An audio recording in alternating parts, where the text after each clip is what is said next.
ഐക്യത്തോടുകൂടി പഴയ കാലത്തെ വഹാബി നേതാക്കന്മാർ പോലും പറയുന്നത്, ഞങ്ങളുടെ പഴയ കാലത്ത് ഞങ്ങൾ ഒരു സമ്മേളനം വെച്ചാൽ, ഒരു മലപ്പുറം ജില്ലയിൽ ഒരു സമ്മേളനം വെച്ചാൽ, ഞങ്ങൾ ആ സമ്മേളനത്തിന് വേണ്ടി പരപ്പനങ്ങാടിയിലോ തിരൂരിലോ ഇറങ്ങിയിട്ട് പോകുന്ന വഴിയിൽ വെച്ചുകൊണ്ട് ഞങ്ങളെ സമ്മേളനത്തിന് വേണ്ടി സലഫി സമ്മേളനത്തിന് പോകുമ്പോ വഴിയിൽ വെച്ചുകൊണ്ട് ഞങ്ങൾ കടയിൽ ചെന്നിട്ട് വെള്ളം കുടിക്കാൻ വേണ്ടിയിട്ട് ഒരു നാരങ്ങ വെള്ളം കുടിക്കാൻ പോലും ചോദിച്ചാൽ ആളുകൾ ഭ്രഷ്ട് കൽപ്പിക്കുന്ന ഒരു സാഹചര്യം ഉണ്ടായിരുന്നു. ഇല്ല, നിങ്ങൾക്കില്ല. നിങ്ങൾ പോകുന്ന സുന്നത്ത് ജമാഅത്ത് പൊളിക്കുന്നവരാണ്, നിങ്ങൾ വഹാബിസം വളർത്തുന്നവരാണെന്ന് പറഞ്ഞിട്ട് കച്ചവടക്കാര് പോലും അവരെ മാറ്റി നിർത്തുന്ന സാഹചര്യം നമ്മുടെ കേരളത്തിൽ ഉണ്ടായിട്ടുണ്ട്. സമസ്ത കേരള ജംഇയ്യത്തുൽ ഉലമ കൃത്യമായി സമൂഹത്തിന്റെ മുമ്പിൽ ബോധ്യപ്പെടുത്തി കൊടുത്തു.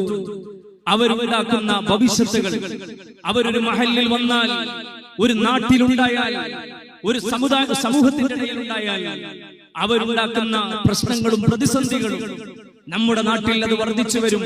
മാത്രമല്ല, ഐക്യത്തോടുകൂടി, സന്തോഷത്തോടുകൂടി, ഒരുമയോടുകൂടി ഒന്നിച്ചു നിന്നുപോകുന്ന നമ്മൾക്കിടയിൽ ഒരു മഹല്ലിൽ അവർ വന്നാൽ പോലും ഭിന്നതകൾ ഉണ്ടാക്കുമെന്ന് കൃത്യമായി സമസ്തയുടെ സമുന്നതരായ ഉസ്താദുമാർ നേരത്തെ നമ്മളോട് ബോധ്യപ്പെടുത്തി.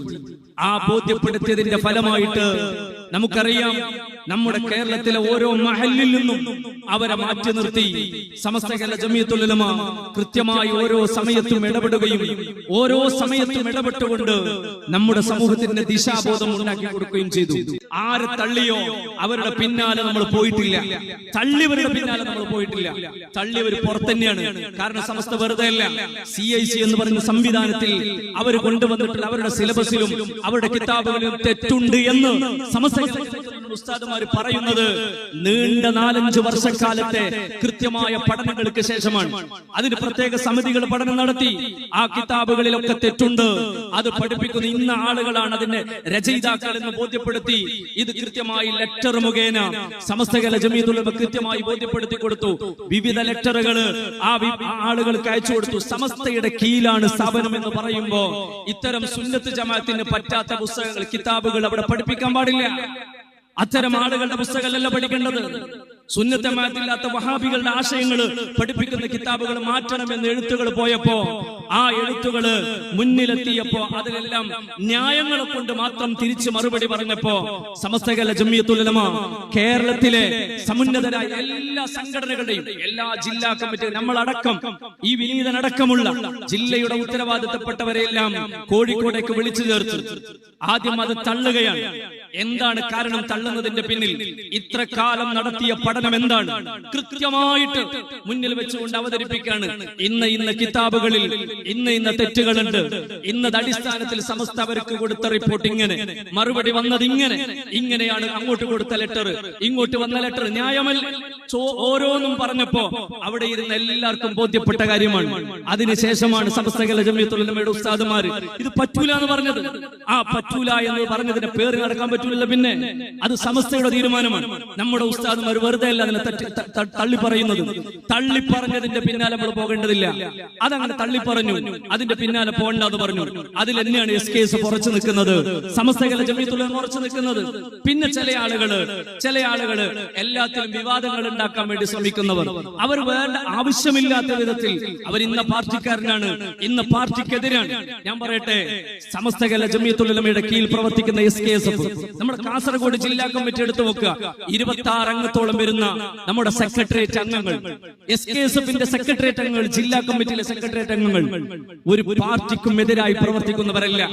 ഓരോരുത്തരും അവരവരുടെ നാട്ടിലെ ശാഖാ കമ്മിറ്റിയിൽ ഒരേ സമയം പാർട്ടിയോടൊപ്പവും ഒരേ സമയം SKSFന്റെ പ്രവർത്തനവും സമസ്തയുടെ പ്രവർത്തനത്തെയും ഒന്നിച്ചു കൊണ്ടുപോകുന്നവരാണ്. അവരെയാണ് ചില ആളുകള് അവർ പറയുന്നത് ഇന്ന ആളുകളല്ല എന്ന് പറയുന്നത്. അങ്ങനെ പറഞ്ഞ ലെറ്ററുകൾ പുറത്തിറക്കുന്ന ആളുകൾ, എന്റെ പ്രിയപ്പെട്ടവരെ, അതൊക്കെ തികച്ചും ആളുകൾക്കിടയിൽ ഫിത്നയുണ്ടാക്കാൻ, അല്ലെങ്കിൽ ഈ സമൂഹം നല്ല നിലക്ക് പോകുന്നതിന് ഇടയിൽ തുരങ്കം വെക്കുന്ന ഏർപ്പാടുകൾ ഒരു നിലക്കും നമ്മൾക്കിടയിൽ ഉണ്ടാവാൻ പാടില്ലാത്തതാണ്. എന്തിന്? നമ്മൾ പാണക്കാട് തങ്ങന്മാരെ ബഹുമാനിക്കുന്നവരാണ്. ഈ വിനീതനടക്കം ഞാൻ ഒരു കുടുംബസമേതം ഒരു ടൂറ് പോകുകയാണെങ്കിൽ മഹാനായ ശൈഖുനാ ശംസുൽ ഉലമയുടെ ആ ചാരത്ത് കയറിയാൽ പിന്നെ ഞങ്ങൾ പോകൽ പാണക്കാടേക്ക് ചൊവ്വാഴ്ച ഞങ്ങൾ പോകുന്നവരാണ്. ആ പാണക്കാട് തങ്ങന്മാരെല്ലാരും കണ്ടിട്ട് ഞങ്ങൾ ഇറങ്ങല്. അവിടെ ആരൊക്കെ കിട്ടും അവിടെയൊക്കെ കയറും. ഞാൻ പലപ്പോഴും സിയാറത്തിന് വേണ്ടി കൊണ്ടുപോയിട്ടുണ്ട്. അവിടത്തേക്ക് പോയിട്ട് ഓരോ തങ്ങന്മാരുടെ അടുക്കലേക്ക് നമ്മൾ മുന്നിൽ കൊണ്ടുപോയിട്ട് ദുആ ചെയ്യിപ്പിക്കും. ഇന്നും അത് തുടരുന്ന ആൾക്കാരാണ്. എന്നിട്ട് നമ്മൾ എന്തെങ്കിലും പറയുമ്പോൾ അല്ലെങ്കിൽ ആരെങ്കിലും ഒരാൾ പറയുമ്പോൾ അതിനെതിരാണ്. ഇത് സോഷ്യൽ മീഡിയയിൽ മാത്രം ഫിത്നകളുമായി നടക്കുന്ന കുറെ ആളുകൾ എന്തിനാണ് സമൂഹത്തെ ഭിന്നിപ്പിക്കുന്നത്? എന്റെ പ്രിയപ്പെട്ടവരെ, സുന്നത്ത് ജമാഅത്തിന് വേണ്ടി സമസ്തയുടെ പ്രവർത്തകർ എന്നും ശബ്ദിക്കും. എന്റെ പ്രിയപ്പെട്ട ഉസ്താദുമാർ അതിലൊരു അണ്ണുമണി തൂക്കം വിട്ടുകൊടുക്കാൻ പാടില്ല. നമ്മൾ അതിനു വേണ്ടിയുള്ളവരാണ്. സുന്നത്ത് ജമാഅത്താണ് സമസ്തയുടെ ഏറ്റവും വലിയ ആശയം. അതില്ലാത്ത ഒരാൾ, അങ്ങനെയുള്ള ഒരാൾ ഒരു രംഗത്തും വരാൻ പാടില്ല. അത് സമസ്തയുടെ തീരുമാനമാണ്. അവർ വന്നാൽ മഹല്ല് പോലും പൊളിയും. മഹല്ല് മാത്രമല്ല, സമുദായം പോലും അവർ പൊളിഞ്ഞു പോകും. അവർക്ക് സുന്നത്ത് ജമാഅത്ത് അവരുടെ ഉള്ളിലില്ലെങ്കിൽ, മഹല്ലിൽ നടക്കുന്ന ഉറൂസിനോട് വിശ്വാസമില്ലെങ്കിൽ, മഹല്ലിൽ നടക്കുന്ന ആണ്ടിനോട് വിശ്വാസമില്ലാത്തവർ ഉത്തരവാദിത്തത്തിൽ വന്നാൽ വേണ്ടാന്ന് വെക്കുന്നിടത്തേക്ക് പോകും. അതുകൊണ്ടാണ് സമസ്തയുടെ മക്കൾ പറയുന്നത് അങ്ങനെയുള്ളവർ ചിലയിടത്ത് വരാൻ പാടില്ല എന്ന് പറയുന്നത്. അതിനാണ് നമ്മൾ വാശി പിടിക്കേണ്ടത്. അത് വാശി പിടിക്കേണ്ടതുമാണ്. ദീനിന്റെ ആവശ്യമാണ് നമ്മളൊക്കെയും ആഗ്രഹിക്കുന്നത്. ദീൻ ഇവിടെ നിലനിൽക്കണം. സമസ്ത ദീനിന്റെ രൂപമാണെന്ന് മഹാന്മാർ പഠിപ്പിച്ചതാണ്. ആ വഴിയിൽ നമ്മൾ നിൽക്കുന്നവരാണ്. മഹാനായ ശൈഖുന മാണിയൂർ ഉസ്താദ് അടുത്ത ദിവസം നമ്മിൽ നിന്ന് മരണപ്പെട്ടു പോയ മഹാനാണ്. അല്ലാഹു തആല അവർക്ക് ദർജ ഉയർത്തി കൊടുക്കുമാറാകട്ടെ. അവിടെ അനുസ്മരണം കൂടി ഈ വേദി സാക്ഷിയാവുകയാണ്. മഹാനവറുകള് വിനയത്തോടുകൂടി ഈ സമസ്തയുടെ എല്ലാ കാര്യങ്ങളിലും കൂടെ നിന്ന മഹാനവറുകളാണ്. നമുക്കറിയുന്ന, നേരിട്ടറിയുന്ന ആളാണ്. നേരിട്ടറിയുന്ന ബന്ധം കൊണ്ട് ഞാൻ പറയാം, സമസ്തയോട് നല്ല ബന്ധത്തോടുകൂടി ജീവിച്ച മഹാനാണ്. ആ നിലയിൽ ജീവിച്ച മഹാനവറുകൾ മരണം വരെ ഇതിന്റെ കാര്യങ്ങളിൽ നല്ല മനസ്സോടുകൂടി കാണുകയും ഭരിക്കുന്ന സമയം നല്ല ചിന്തയോടെ നല്ല സമയത്ത് അല്ലാഹ് എന്ന് പറഞ്ഞുകൊണ്ട് അവസാനം മരണപ്പെടുകയും ചെയ്തു. അല്ലാഹു തആല അവരുടെ ഖബറിടം, അവരുടെ ഉഖ്റവി ജീവിതം അല്ലാഹു ദർജ ഉയർത്തുമാറാകട്ടെ. അവരെയും നമ്മളെല്ലാം സ്വർഗ്ഗത്തിൽ അല്ലാഹു ഒരുമിച്ച് കൂട്ടുമാറാകട്ടെ എന്ന് ദുആ